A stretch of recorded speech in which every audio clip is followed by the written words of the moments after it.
So in last class, we talked about valuing the investment. So let's recall what is the purpose here. So basically, as the partner at the PKK firm, you want to acquire Idaho. So your task is to estimate the firm's value. And then we have the timeline here.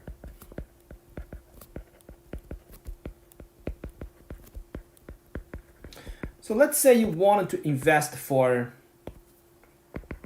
5 years. So basically, you would start at 2010 and you would want to exit your investment at 2015. So this is your exit year. And then to value the firm at year 2010, we will adopt a two-step process. First step, we will estimate the terminal value, or following the textbook, continuation value. And I said in the last class, this terminal continuation value is really the firm's value in 2015. And then, after getting this number, we will go to the second step. That is, we will look at cash flows in these years. And then, using the cash flows and appropriate discount factor, we can find the firm's value in 2010. And then in the last class, we started this part. That is, estimate the firm's value in 2015. And we discussed there are two ways to do this. The first is a simpler valuation multiple approach. And we finished that. Basically, you will estimate the firm's valuation multiples in year 2015. And then you will use the forecasted Ebitda to estimate the firm's enterprise value. Now let's talk about the second approach. So the second approach is really this discounted cash flow approach. The motivation of using this approach is, if you recall what we have done when we value this firm using the multiple approach. In that approach, we assumed, let's go back. So in that approach, we assumed the firm's Ebitda multiple in 2015 would be 9.1. And how we obtained this number? Well, we assumed the firm's Ebitda multiple does not change from 2010 to 2015. So you can see that this one is really a big assumption, right? You have to assume the firm's valuation ratios stay the same. So you can see that this kind of assumption does not really hold in reality, right? So now we wanted to use a more formal approach. Oops. Okay. So to use this discounted cash flow approach, we will make some assumptions. First, we will want to use a constant growth rate. So we basically assume the cash flow would grow at a constant rate. And we also assume a constant debt equity ratio. And you can see that under these two assumptions, we could just use WACC method, right? Because we could estimate the firm's future cash flows, and then using the appropriate discount factor and the growth rate G, we can value the firm. So remember, our task is to find out the firm's value at the exit year, that is in year 2015. And to do this, we need these numbers.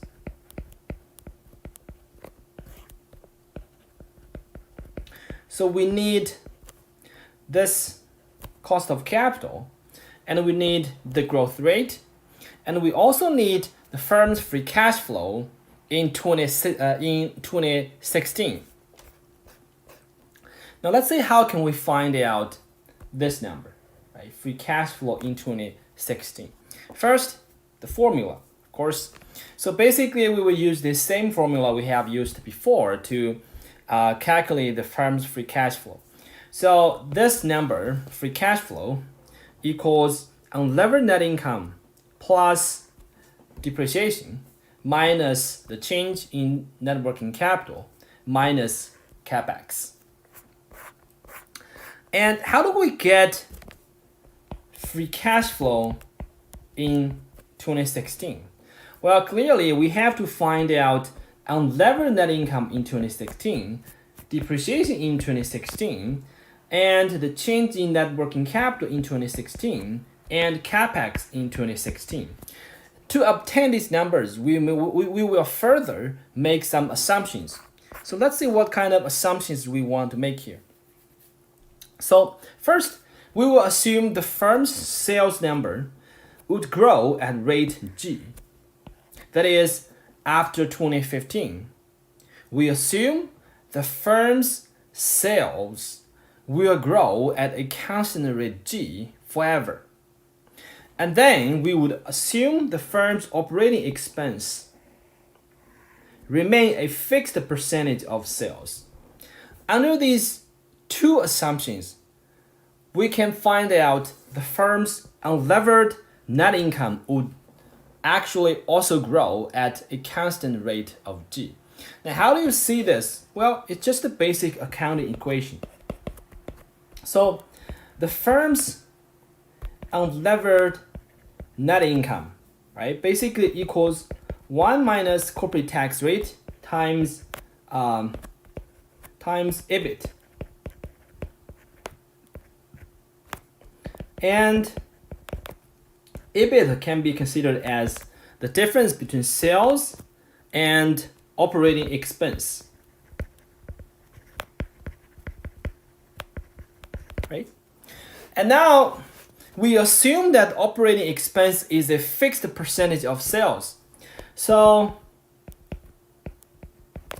we can basically write operating expense as a certain percentage of sales. Let's say the percentage is P. So it's P% times sales, right? And then this will give us 1 minus corporate tax rate, 1 minus the percentage times sales. So what you can see here is if sales increase at a constant rate of G, then the unlevered net income will also increase at a constant rate of G. So that's why you could get this result here. And further, we could also assume that the firm's receivables, payables will grow at rate G. And this will basically tell us that net working capital will increase at rate G, right? Because we know that net working capital is the difference between current asset and current liability. And if both current asset and current liability increase at a constant rate G, then net working capital will increase at a constant rate G. And now we further assume that the firm will expand its investment in fixed asset at a constant rate G, right? So basically this means capex in 2016 equals depreciation in 2016 plus the growth rate G times fixed asset in 2015. Okay, and after using these assumptions and after obtaining these initial results, we can finally calculate the firm's free cash flow in 2016. So the firm's free cash flow in 2016 essentially is given by this formula here. Oops, my app becomes dead again. Okay, so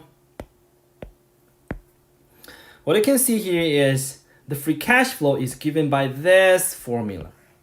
By the way, how do you get this formula? Well, you will use these assumptions, right? This result we have obtained here. Now, how can you see this? Well, if we go back to this original formula to calculate the firm's free cash flow. Now, what you can see here is, so here T is basically 2015. And of course, T plus 1 would be 2016. And that's our purpose, right? We wanted to find out the firm's free cash flow in 2016.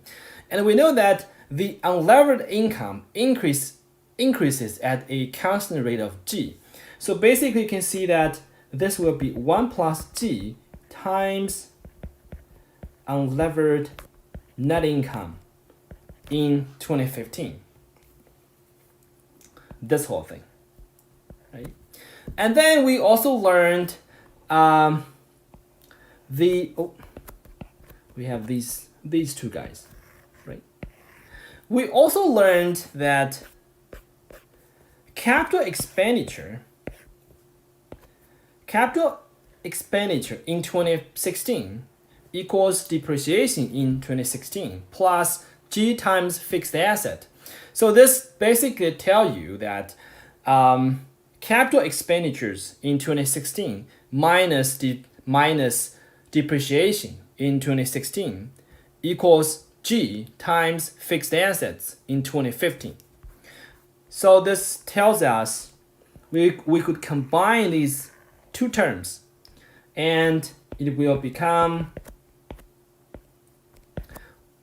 minus G times fixed asset in 2015. Oh, let me use T here. Right? So now we get this term. And then we also learned the net working capital will increase at a rate of G. So this basically means the increase in net working capital in year T plus 1 equals G times net working capital in year T. Of course, I said T refers to 2015. So now you can see that using this formula, we can find out the firm's free cash flow in 2016. Okay, let's see this example and see how we can exactly find out the firm's free cash flow in 2016 and use the free cash flow to do the valuation. The problem says you estimate IDCO's continuation value. Again, this is really V2015. And the EV/EBITDA ratio in 2015, assuming a future expected growth rate of 5% and a future debt value ratio of 40% and a debt cost of capital of 6.8%. Of course, we have estimated that IDCO's unlevered cost of capital to be 10%. So you can see that we have the constant growth rate and we have the cost of capital. So if we wanted to use the WACC method to do the evaluation here, the only number we need is free cash flow, right? Okay, let me first write down the formula here. So the firm's value in 2015 equals free cash flow in 2016 divided by WACC in 2015 minus G, which is the constant growth rate. So let's find out these numbers. First, the simplest one, the growth rate, which is just 5%. And WACC can be adjusted from the unlevered cost of capital, right? So WACC equals RU minus the debt value ratio times corporate tax rate times the debt cost of capital. And this should give us, so let's see, unlevered cost of capital is 10% minus debt value ratio of 50%.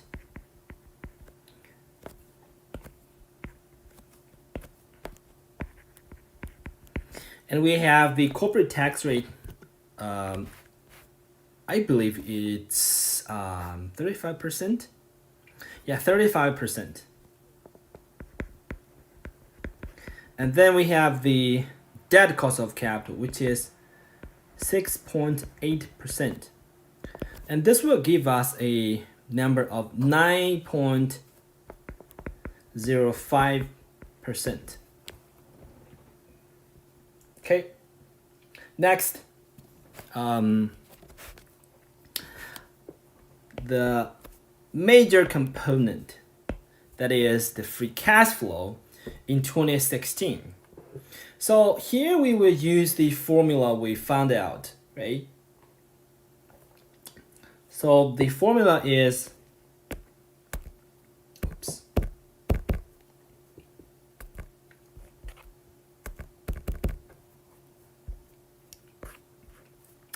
So the formula is given by this, right?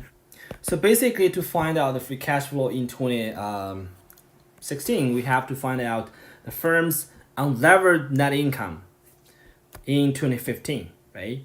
And net working capital in 2015, and fixed assets in 2015.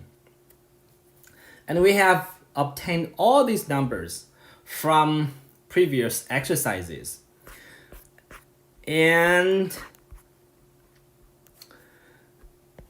if you find these numbers from all previous tables, you can see that the solution tells you which table you should look at.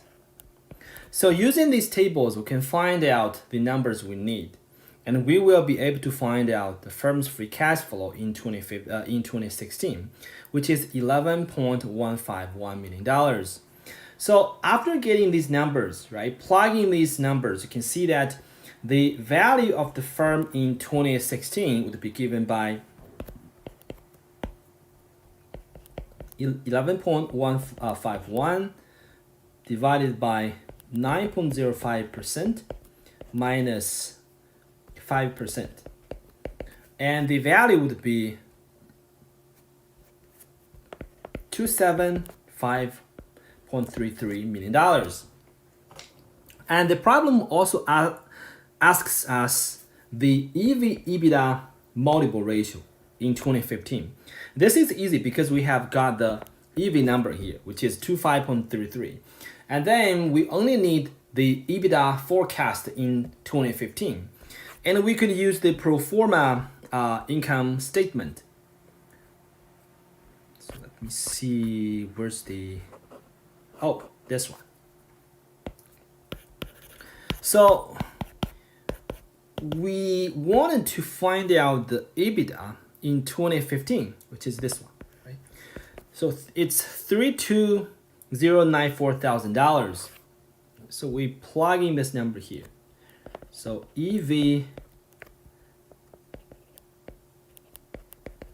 ratio would be 275.33 divided by 32.094. Let me double check. So this will give us a number of 8.6. So what is the purpose of calculating the EV/EBITDA multiple? Again, you want to use this EV/EBITDA ratio to check how robust or how reasonable your estimation is, right? Because you can see that here the EV/EBITDA ratio is about 8.6, and if you use this number and compare this number with other comparable firms, so let's say if you look for other comparable firms ratio, so you can see that they have a EV/EBITDA ratio between 9.3 and 11.6. And then under your estimation, your number is about 8.6. So it's actually lower than all three comparable firms. This basically tells you that your estimation is reasonable, right? Okay. Now we will do the Apv evaluation. So we have finished our first task, that is to find the firm's value in 2015. And now the ultimate goal is you want to value the firm's you want to find out the firm's value in 2010, right? So to do this, we will use the adjusted present value method. Okay, so you have the formula here, which is pretty easy to understand. I will just use this table to show you how do you use APV method. So what you can see here is first you have these free cash flow forecasts for all these 5 years. We have done this before, right? So you can find out the free cash flow forecasts, right? So this table gives us the free cash flow forecasts. And then we also have the firm's value in 2015. So this $292 million is obtained by using the valuation multiple approach. Right? So we have done this before, and we have obtained this value. And now we have to think about interest tax shield, right? Because we are trying to use the adjusted present value, and we learned in the last chapter that it's a 3-step process. The first step is you will want to look for the firm's unlevered value, and then you will want to calculate the present value of interest tax shield. So we have to find out the firm's interest tax shield. Again, we have done this before because we have calculated the firm's interest expense. So let's see where the is. Yeah, I think this is given by pro forma income statement, right? And interest tax shield basically equals interest expense times corporate tax rate. So we have got the interest tax shield. And now what we can do is first we will look for the firm's unlevered value. So our focus would be the first row, these free cash flows.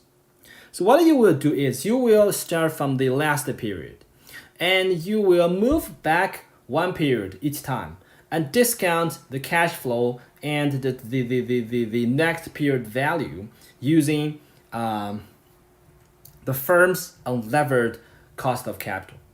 For example, if you want to give this number, right, you will use the firm's cash flow in 2015 and the firm's value in 2015. Right? So you will add up these two numbers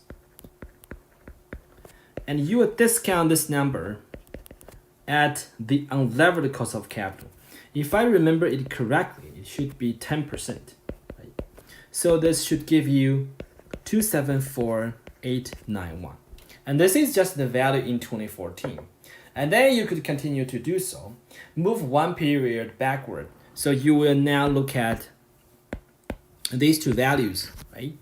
And in this case, it would be 1458 plus 274,891 divided by 1 plus 10%. So this will give you 251,227. Obviously, you can continue to do this, and then in the end, you will reach to you will reach year 2010, and this will give you the unlevered value of $202 million. So this is just the firm's unlevered value. And next, we will want to find out the firm's present value of interest tax shields. So in this case, we will discount interest tax shield period by period. For example, the last period interest tax shield is 2856. So now we will discount this number with a correct discount factor. Now, which cost of capital we should use here? Well, we should use debt cost of capital. Why? Well, because we discussed this in the last chapter. When you're using the APV method, if the firm is using a predetermined debt schedule, then there will be no uncertainty in the firm's interest tax shield in the future. So you should discount this interest tax shields using the debt cost of capital. I'm not quite sure what is RD. So I guess it's 6.8.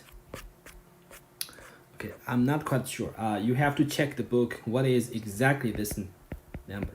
So I'm not sure whether this number here is correct. So if you discount this 2,805.6 with the debt cost of capital, and then you should get 2674. And then obviously, you will add up these two numbers in 2014, you will have this number. And then discount these two numbers, you will have this number.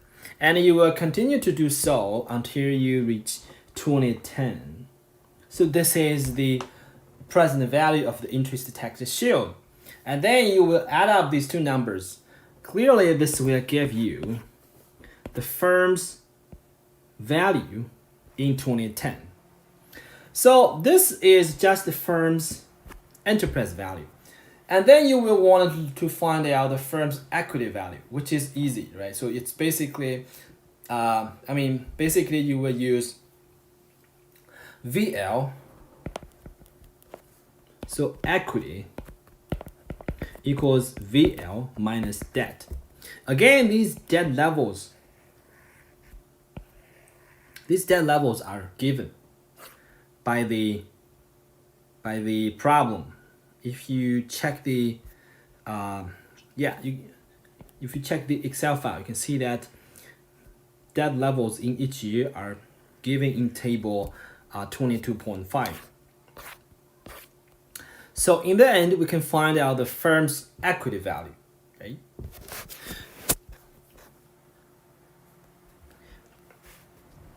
Okay, great. So you can see that in the end, using APV, the firm's value is about $213 million, and its equity has a value about $113 million. So if you think about your investment, right, the PKK firm would spend its own money to acquire Idaho. And we discussed it before, PKK would spend $43 million of its own money. So let me show you the table. You might have forgotten how much money PKK is spending. So let's look for that table.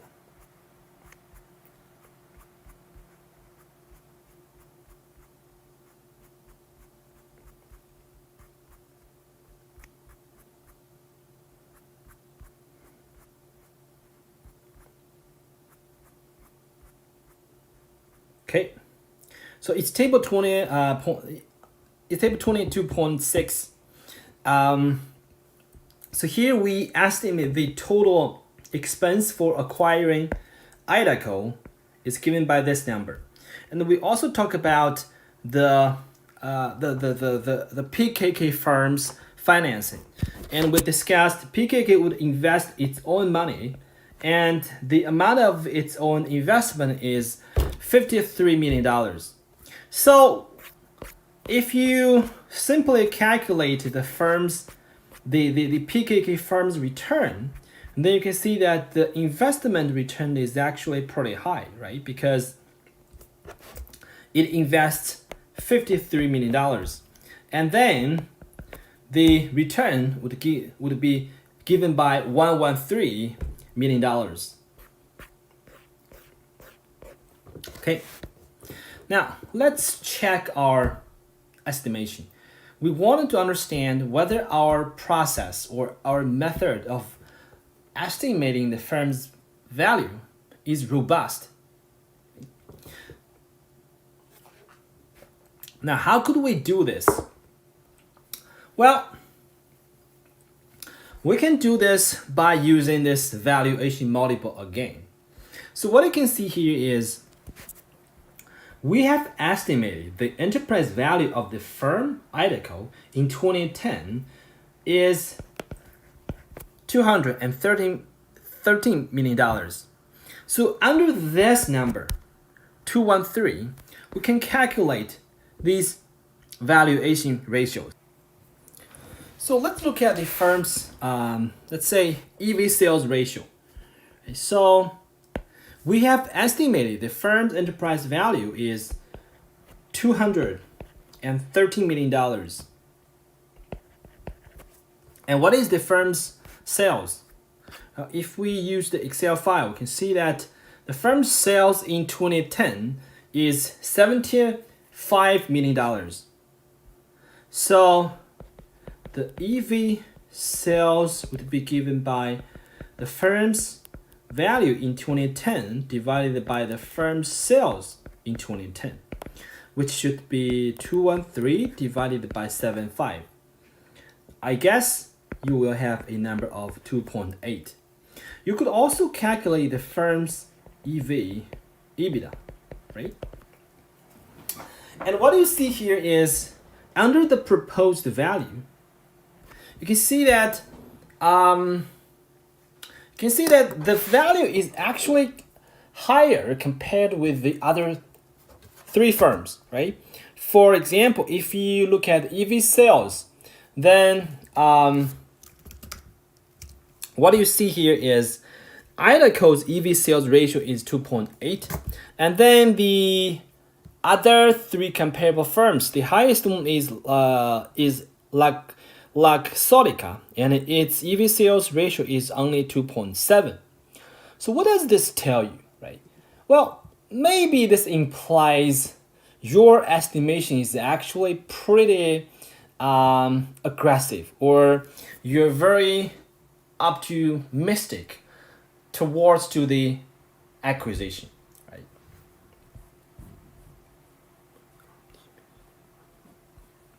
Okay. Now let's talk about some alternative measures to value your investment. And you guys have learned about this in Corporate Finance 1.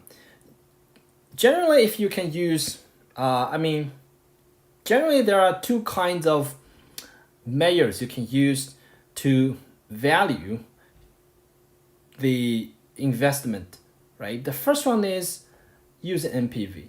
The second one is you could use IRR. So basically, if you give me cash flows and if you give me discount factors, I can tell you NPV.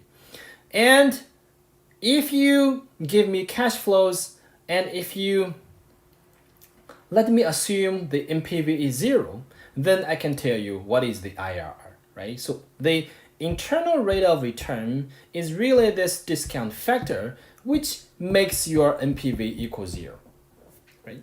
So according to the definition of IRR, we can actually calculate our acquisition's internal rate of return because we've got all the cash flows, right? So we know that initially, the firm has to spend this amount of money.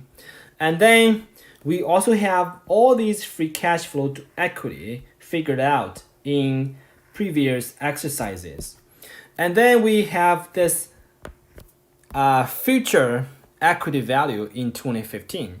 You can get this number from our previous estimation. You can see that the equity value in 2015 is here. So given these streams of cash flows, we can find out our IRR, right? And the IRR is given by 33.3%. So you can see that the IRR is much higher than the firm's cost of capital. I can't remember exactly what is the firm's equity cost of capital, but you can imagine that the equity cost of capital should be much smaller compared with 33%. Right? So you can see that this is a profitable investment. The alternative way, which is not super scientific, is you can use cash multiple. Cash multiple is very easy to understand. It's like calculating your gross return. You will just use your total cash received divided by total cash invested.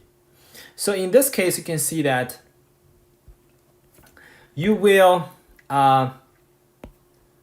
invest this amount of cash, and then you will receive this amount of cash flows. So you will just sum up these 5 numbers, and you will divide the sum by your investment, and you will find a number of 3.7. So just from the perspective of cash multiple, you can see that your return is actually quite large. And you can see that this is not very scientific, right? Clearly, it's simple, but it's not scientific.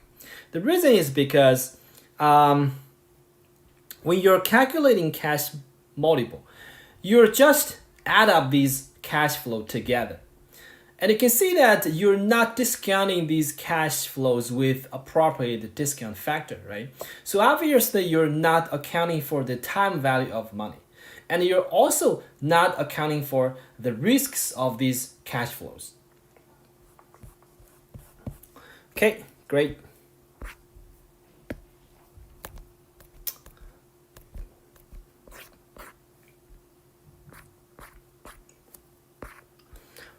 Now we could talk about the last section of this chapter, which is about the sensitivity analysis. Generally, whenever you're doing a modeling process, you would want to check how robust your model is.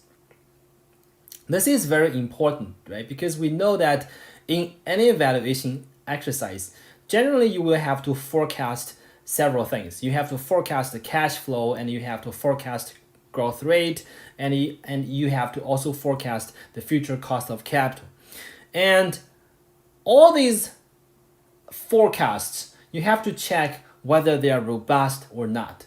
And one way to check the robustness of your forecasts is to do this sensitivity analysis. So sensitivity analysis really means that how sensitive your result is with respect to different assumptions. That is, if you change your assumptions, how much your result will change, right? So you can see that just by the name, sensitivity analysis analyzes the sensitivity of your estimation result to different assumptions.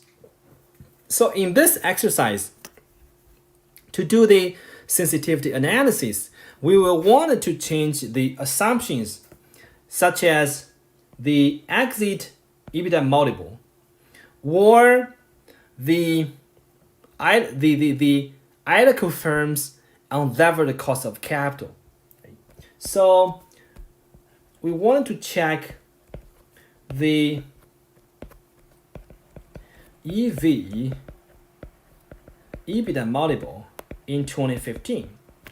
And we also want to change the firm's unlevered cost of capital. And we want to see how our estimation, how our valuation result will change. So we have basically 2 tables here. For the upper part, we're changing the valuation multiple here. We are changing so our base case EV multiple is given by 9.1, if you recall. And we will change this base case into different numbers, right? 10 and 11, and 8 and 7 and 6. And you can see that under these different multiples, we can basically redo our valuation exercise. Then we will find out the firm's enterprise value, its equity value, and its internal rate of return under the different EV EBITDA multiples, right? So the process is basically the same. I can briefly talk about this. So if we go back to this label, sorry, go back to this table. This number is obtained by assuming the EV EBITDA multiple is 9.1.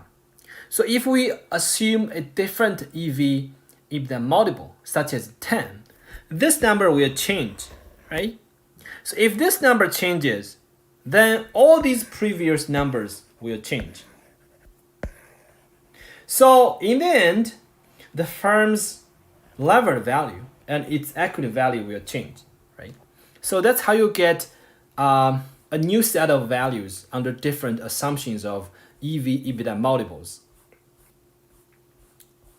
And then for the table on the bottom part, you can see that we're changing the assumption on the unlevered cost of capital. If I remember correctly, our baseline assumption is the unlevered cost of capital is 10%. And then you could use higher unlevered cost of capital, and you could also use a lower number. So again, if you go back to this table of using the APV method, you can see that with the different RU, all these numbers will change, right? Again, you will get a new set of valuation numbers. So what do we want to look at here? Well, we want to see how the final result will change if we use different assumptions. So what you can see here is if we assume a very mild EV EBITDA multiple, right? We assume the EV EBITDA multiple is just a 6. This is very conservative because this number is quite low compared with comparable firms. And in this case, you can see that we get a equity value of $51.4 million. So you can see that this is roughly equal to PKK's investment, which is $53 million, right? So this basically means by assuming an extremely low EV EBITDA multiple, PKK's acquisition can almost break even, right? And if you look at this 14% unlevered cost of capital, and you can see that this estimation of discount factor is 40% higher compared with the baseline estimation, the 10% unlevered cost of capital, right? So here you can see that if we assume RU is 14%, then you can see that the value of PKK's equity will be worth 81.9%. So there is still quite some profit compared with its $53 million of equity investment, right? So this basically tells us, even use very conservative numbers, this is still a profitable investment. Right? Okay, now let's finish this chapter by discussing these very simple review questions. First, how are comparables used in the valuation of a firm?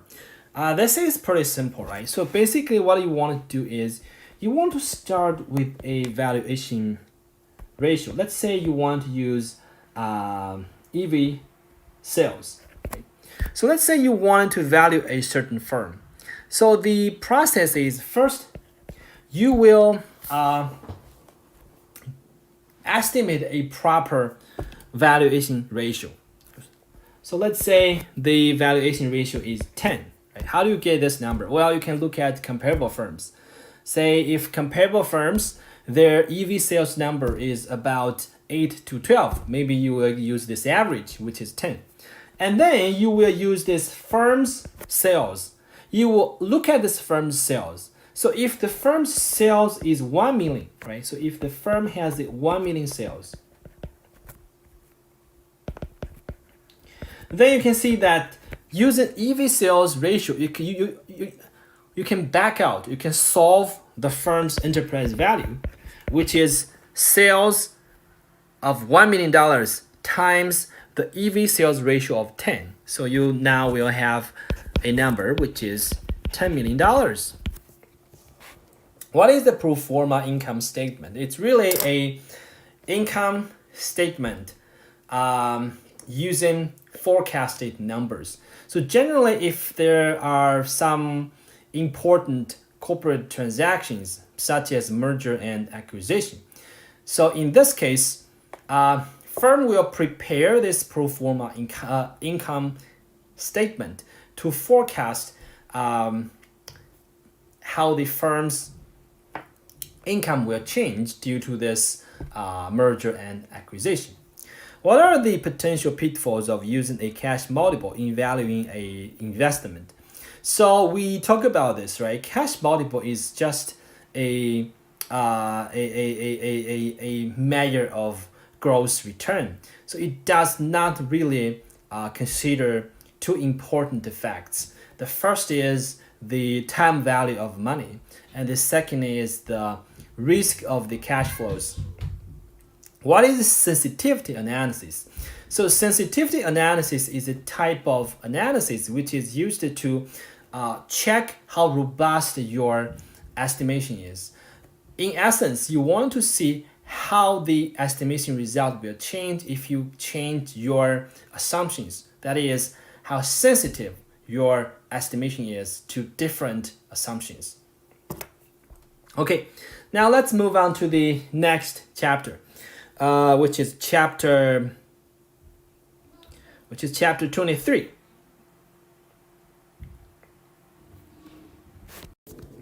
Okay, now let's talk about long-term financing.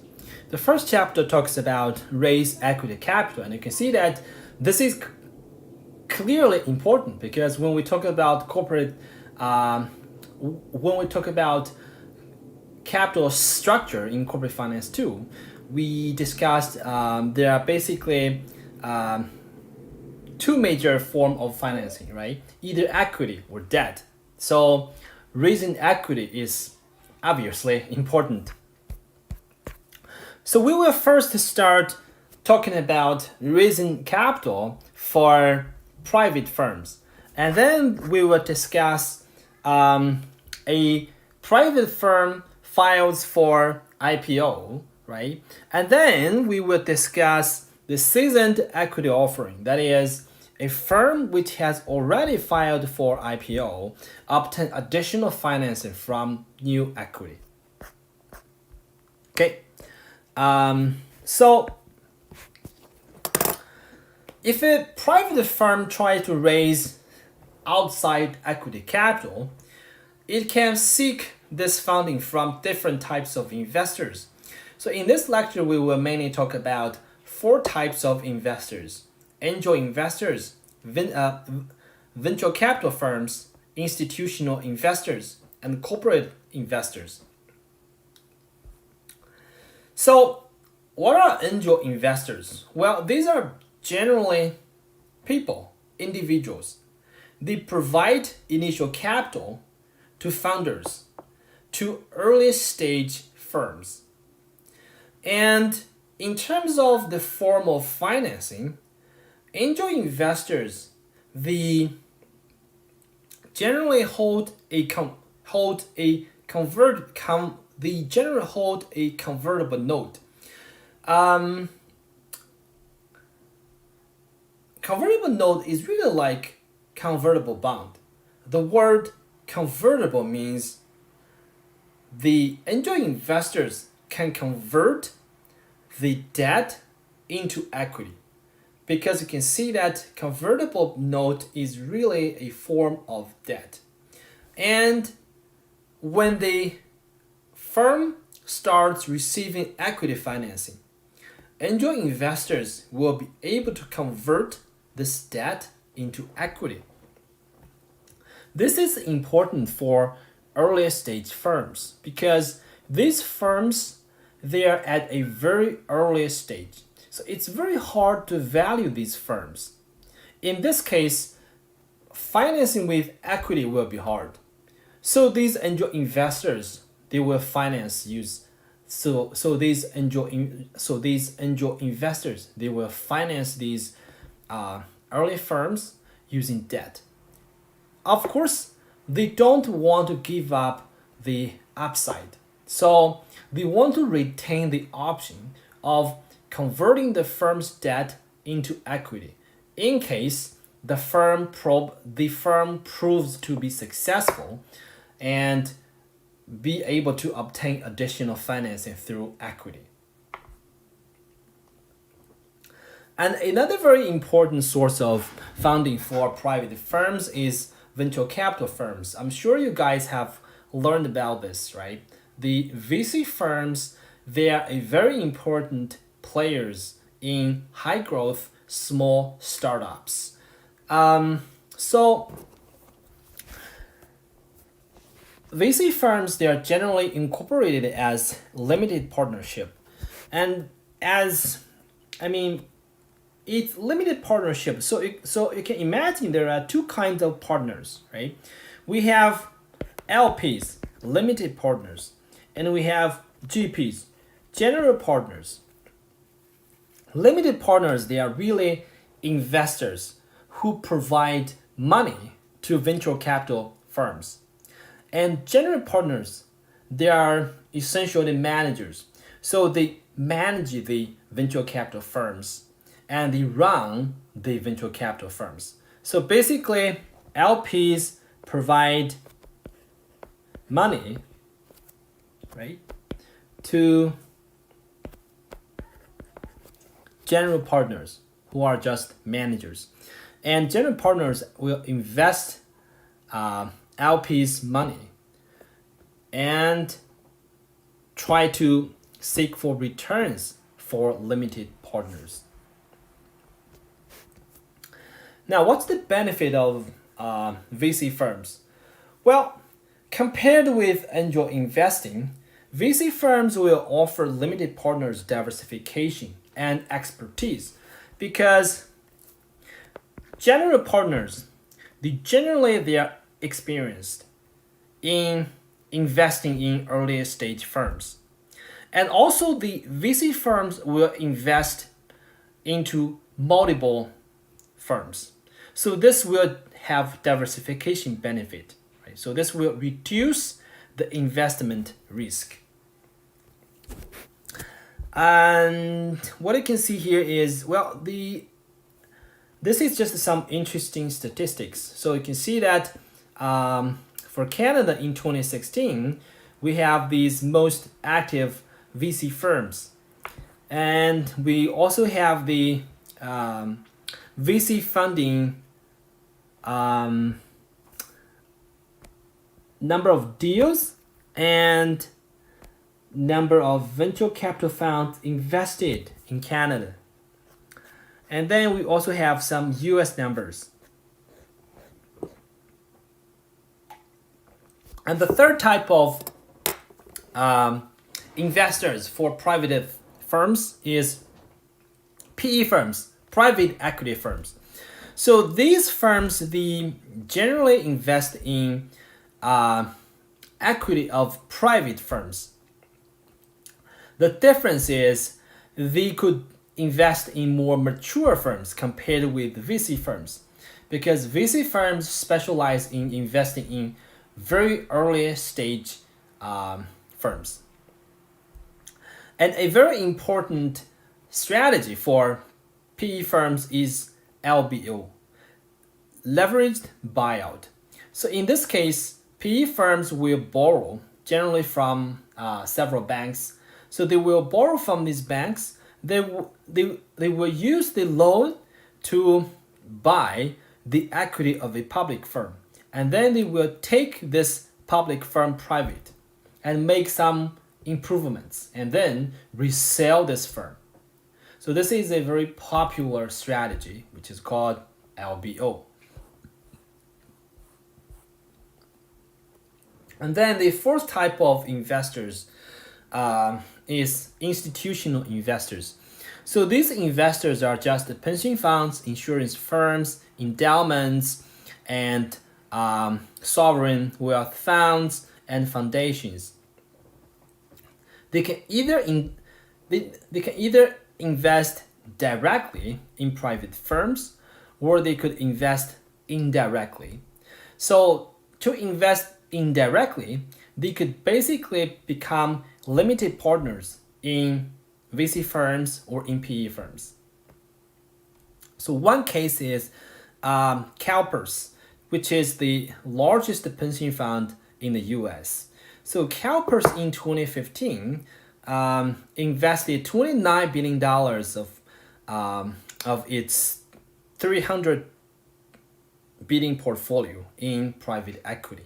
So in this case, you can see that essentially CalPERS became limited partners in private equity firms.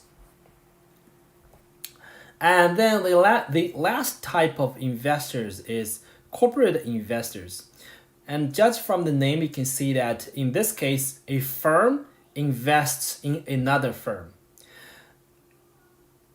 A lot of times, corporate investors, they are look for some strategic objectives other than financial gains.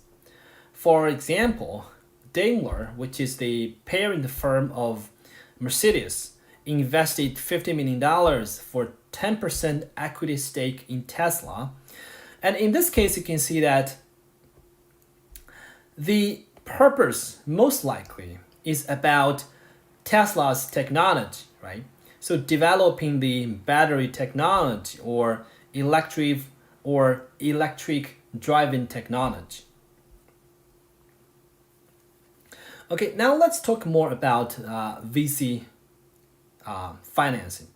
So when a early stage firm obtains its equity, it will obtain these equities in different rounds. So for the first round, when the firm receives equity, it is called Series A. For the second round, we call it Series B, and a startup firm can have multiple rounds. So we could have Series A, B, C, D, or even E. And in Series A, that is when the startup first obtains its equity, generally, the VC firms will just use preferred stock. So preferred stock is different from common stock. Judging from the name, you would see that it is preferred. It is preferred because it has this liquidation preference. So liquidation preference means that if the firm liquidates, then the preferred stockholders will receive priority, which means the preferred stockholders, they will receive distribution before common stockholders. And preferred stocks, we generally don't pay cash dividends. This is obvious, right? Because we're talking about earlier stage firms. These firms, they don't really have cash. So VC firms, they will generally have the option to convert preferred stocks into common stocks in the future. Okay, now let's see this example here. So Real Networks, founded by the founder Robert Glazer in 1993, it was initially funded with Glazer's own investment of $1 million. As April 1995, Glazer's $1 million initial investment represented this amount of shares.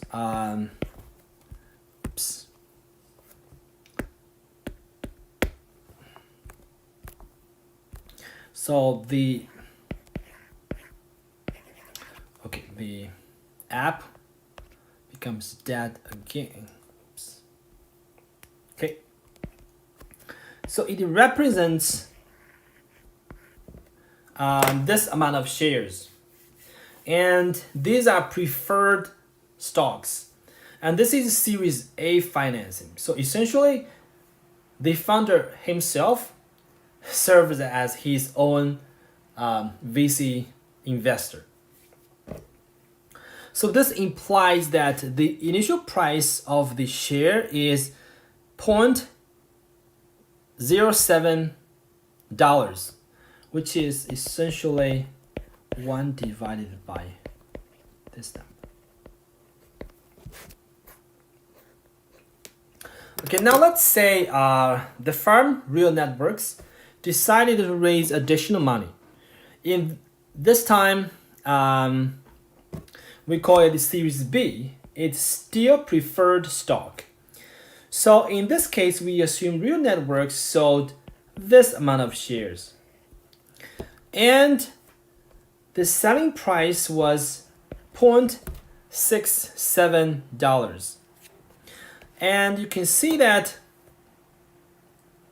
Glazer's share would be worth $9.2 million because we know that Glazer has this amount of shares, right? So if we use 13713,439 times the share price, then we will get $9.2 million. And this represented 83.6% of the outstanding shares. So let's see how can we get these percentages. So we know that in Series A, the number of shares was given by this number. And in Series B, the firm obtained additional financing by issuing this amount of additional shares. So the total shares would be given by this number. And we know that after Series B, the price per share was $0.67. So the total value would be pretty easy to calculate, right? So this 9.6 equals number of shares times price per share, and 1.8 equals the number of shares times price per share. So now we can find out how to calculate the percentage ownership, right? So basically, 9.2 divided by 11 gives us 83.6%. Okay, now let's introduce several concepts. The first one is, The first one is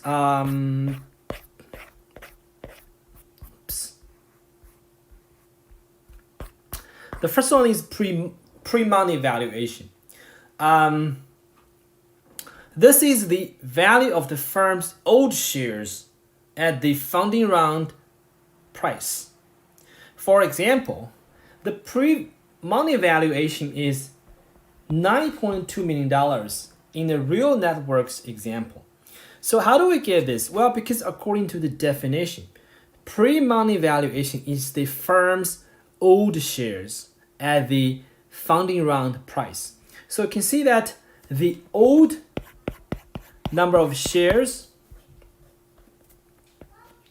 was given by this number, and the funding round price is given by $0.67.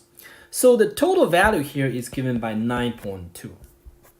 And then we also have the post-money valuation. It is the value of the whole firm at the funding round price. In this case, you can see that you should use the total number of shares times the price per share, right? So this will give us 11. So this is the post-money valuation. And then the post-money valuation and the pre-money valuation, they are related. So post-money valuation equals pre-money valuation plus amount invested. So in the real networks example, you can see that the post-money valuation is 11 and the pre-money valuation is 9.2. So the difference is, so the difference is 11 minus 9.2, which gives you 1.8, right? So this implies at Series B, Real Networks receives $1.8 million, right? This amount. So this $1.8 million is the amount invested in Series B. And then percentage ownership. Well, this is easy, right?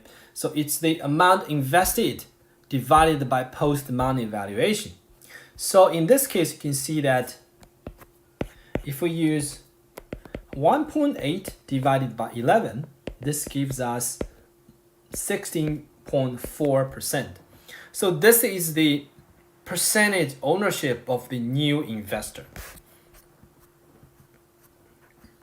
Okay, let's see this example here.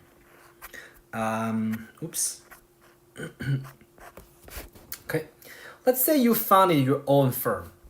You initially contributed $100,000 of your money and received 1,500,000 shares of stock, and you have sold an additional 500,000 shares to angel investors, and you would now raise more capital from a venture capitalist, and you will receive $6 million, and the post-money valuation is $10 million for the firm. What percentage of the firm will the VC end up owning, and what percentage will you own, and what is the value of your shares? Now let's see how can we solve this. Okay, so what you can see here is initially you contribute this amount of money, and then you sold additional 500,000 shares to angel investors. So basically you can find out your percentage ownership after selling additional shares to angel investors, right? Because in the beginning, you had this many shares, and then you would sell additional 500,000 shares. So this basically means that, let's call this angel round. And then you have this VC round. So this basically means at angel round, your percentage ownership is given by 500,000 divided by 500,000 plus 150,000. So this gives us, the numerator is not right. I should use this number here. So this means 75%. And then the percentage ownership of the angel investor should be given by 500,000 divided by 500,000 plus 1,500,000. So this should be 25%. And then you will obtain further financing from a venture capitalist, and this VC would give you $6 million, right? And the post-money valuation is $10 million for the firm. Well, we could very quickly find out the percentage ownership of the venture capitalist, right? Because you see the money invested was $6 million. And post-money valuation was $10 million. So this implies that VC's ownership after the VC round is 6 divided by 10, right? So it's 60%. And then you can see that jointly, you and the angel investor will have 40%, right? So you and the angel investor will have 40%. But from previous round, your percentage was 75%, and angel investors' percentage was 25%. So this implies that after the VC round, your percentage should be 75% times 40%, which give you 30%. And the angel investors' percentage would be 25% times 40%, which is 10%. Right? So the second question, what percentage of your own? Well, the answer is 30%. What is the value of your shares? Well, this is easy, right? We know that the post-money valuation is $10 million. And your percentage after the VC round is 30%. So the value of your shares would be $3 million. Okay, so this is the first way of solving this. And if you follow the answer in the lecture note, it's slightly different. So let's see how that works.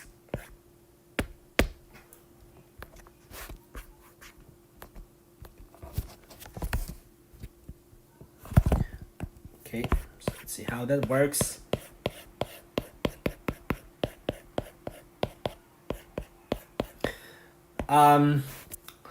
What you can see here is you can actually find out the firm's share price. So you can see that the venture capital list invested $6 million, and the post-money valuation is $10 million. So this means pre-money valuation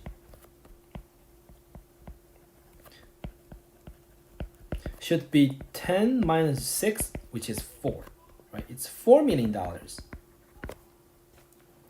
And this means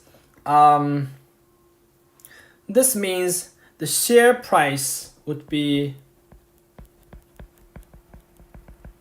this means the share price should be 4 divided by total number of shares, which is 150. Yeah, we have 5 zeros here, plus 500,000. I believe this should be 2 because this is 2 million. So if the share price after the venture capitalist's investment is $2, then now you can find out your percentage, because you see that you have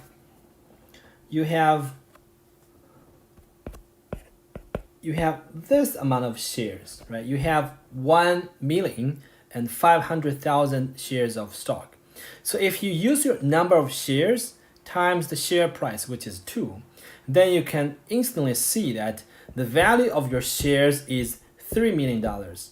And then you know that the post-money valuation is $10 million. So the percentage is 30%, right? So basically here, using this pre-money valuation and post-money valuation, we can find out the share price, and using the share price, we can find out the percentage ownership. Okay, that's it.